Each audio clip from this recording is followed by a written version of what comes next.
problems and all those.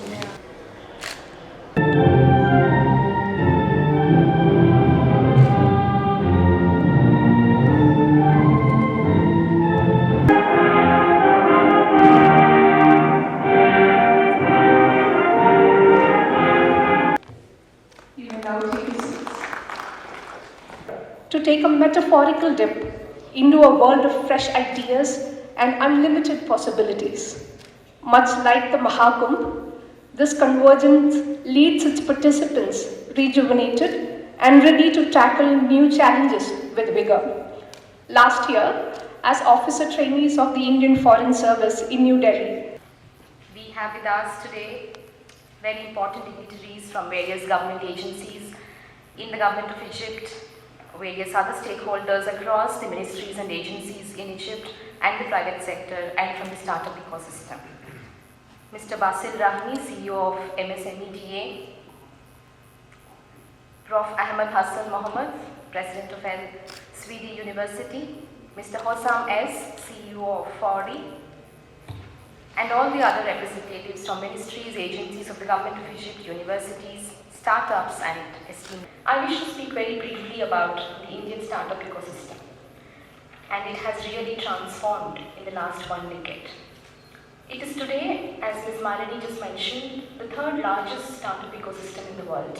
We would want our startups from both sides to be able to access each other's markets. Now both India and Egypt are huge markets, and there is a lot of opportunity available for Indian startups to access Egyptian market and certainly for Egyptian startups to access Indian market. India with a population of 1.4 billion people and Egypt with a population of 110 million provide us a lot of opportunities. Indian and Egyptian startups can also access each other's investment ecosystem. We believe that's very important because Indian investors are certainly looking out for exciting opportunities to invest now, not just within India but certainly outside India.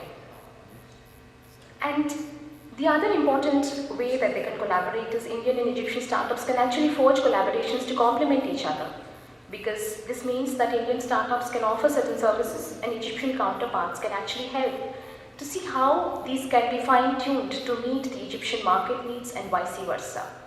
بعد أيام قليل سيأتي شهر رمضان إن شاء الله. CDA ma'am, my honorable guest on the dais, and all my dear friends here today. I am going to take you through a short journey of Indian startups.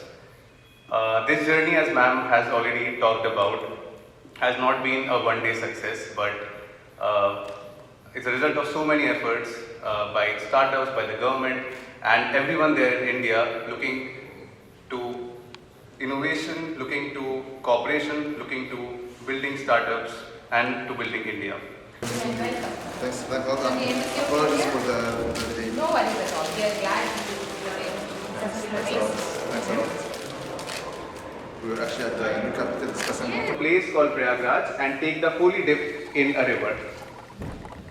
I just want to take a moment to welcome our honorable guest for the evening. Definitely Egypt and India has been always having a historic relationship, but especially when it comes to innovation, I think there's something that is very common between Egyptians and Indians, which you call it jugad, and we call it fahlawa.